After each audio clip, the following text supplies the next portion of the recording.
নিষিদ্ধ করলে কি সংকট তৈরি হবে? কোনো সংকট তৈরি হবে না।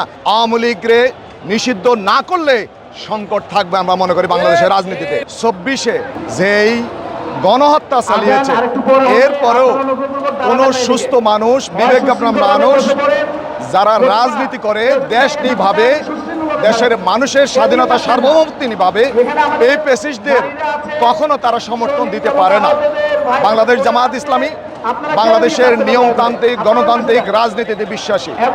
আমরা মনে করি বাংলাদেশের যেই সংবিধান আছে, বাংলাদেশের গণতন্ত্র আছে, বাংলাদেশের যদি আমরা আইনের শাসন ফিরিয়ে আনতে চাই তাহলে অবশ্যই অপরাধীদের বিচার হতে হবে। অপরাধীদের যদি বিচার না হয়, আবার এই দ্বিতীয়বার এই অপরাধীরা দ্বিগুণ শক্তি নিয়ে, বহুগুণ শক্তি নিয়ে আমাদের বাংলাদেশের স্বাধীনতার সার্বভৌমত্ব বিশ্বাসী তাদের উপর তারা হামলা করবে। আমরা মনে করি শহীদদের রক্তের সাথে কোনো গাদ্দারি চলে না, শহীদদের রক্তের সাথে কোনো বেইমানি চলে না।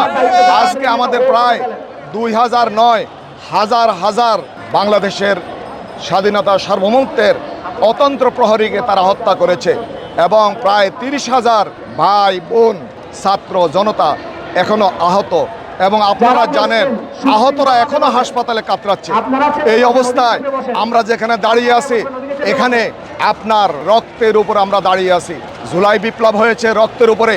আমরা মনে করি যে ফ্যাসিবাদ বাংলাদেশে বিগত সময়ে আমাদের সাধারণ মানুষের উপর, ছাত্র জনতার উপরে স্টিম রোলার পরিচালনা করেছে, তাদেরকে কোনো অবস্থায় বাংলাদেশের রাজনীতিতে স্পেস দেওয়া ঠিক হবে না।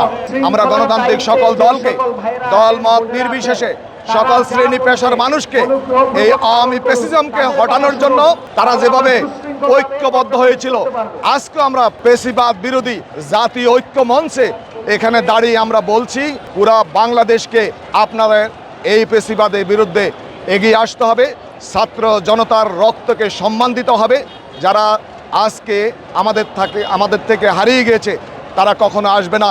আপনি আজকে যারা এই বিচারের বিরুদ্ধে প্রশ্ন তুলছে, আওয়ামী লীগের মানে নিষিদ্ধ করলে কি সংকট তৈরি হবে? কোনো সংকট তৈরি হবে না।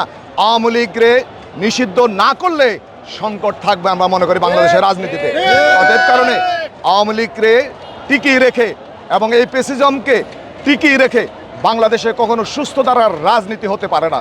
আমরা মনে করি জুলাই আগস্টের বিপ্লবের চেতনাকে ধারণ করে আমরা নতুন বাংলাদেশের স্বপ্ন দেখছি, ইনসাফপূর্ণ বাংলাদেশের স্বপ্ন দেখছি, আইনের শাসনের স্বপ্ন দেখছি।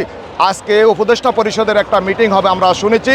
আমরা মনে করি উপদেষ্টা পরিষদ, সম্মানিত প্রধান উপদেষ্টা যাকে এই জুলাই যোদ্ধারা যাকে আমন্ত্রণ জানিয়ে আমরা প্রধান উপদেষ্টার চেয়ারে বসিয়েছি, আমরা মনে করি এই ছাত্র জনতার এই বিপ্লবকে সম্মান দেখিয়ে, যোদ্ধাদের শহীদদের রক্তের সাথে সম্মান দেখিয়ে উনি সঠিক সিদ্ধান্ত নেবেন, বাংলাদেশের পক্ষে থাকবেন।